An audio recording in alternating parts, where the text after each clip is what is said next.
غزوہ احزاب کے موقع پر مدینہ کے گرد خندق کی کھدائی ہو رہی تھی۔ ایک بڑا پتھر ظاہر ہوا جسے توڑنے میں سب ناکام ہو گئے۔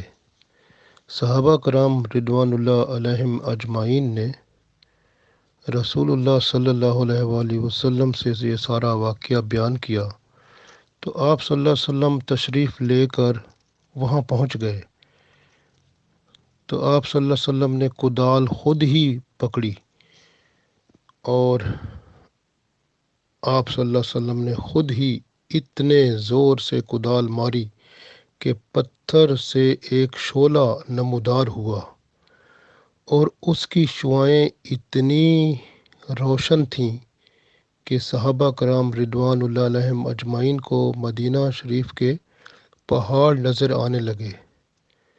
ایک شعاع مدائن کے بارڈر تک پہنچی۔ صحابہ کرام رضوان اللہ علیہم اجمعین کو ایوان کسریٰ کے برج بھی نظر آنے لگے۔ حضور پاک صلی اللہ علیہ وسلم نے دوسری مرتبہ کدال ماری تو پتھر کچھ ٹوٹ گیا۔ پتھر سے ایک چمک ظاہر ہوئی جس میں صحابہ کرام رضوان اللہ علیہم اجمعین نے یمن کا شہر صنع دیکھ لیا۔ تیسری بار آپ صلی اللہ علیہ وسلم نے پھر پتھر کو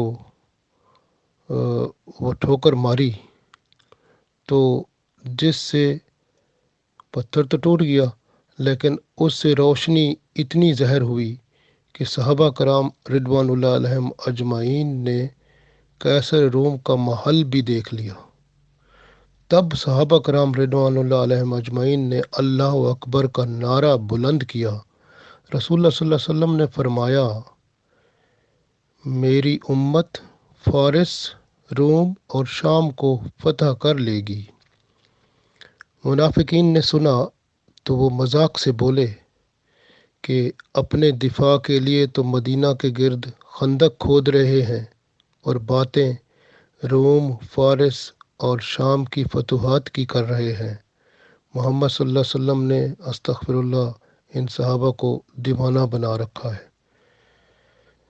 ان باتوں پر جب یہ منافقین کی یہ باتیں اللہ تعالیٰ نے سنی تو جبرائیل علیہ السلام تشریف لائے اور انہوں نے اللہ تعالیٰ کی طرف سے پڑھا، قل اللہم مالک الملک تؤتی الملک من تشاء وتنزع الملک ممن تشاء وتعز من تشاء وتذل من تشاء بیدک الخیر انک علی کل شیء قدیر۔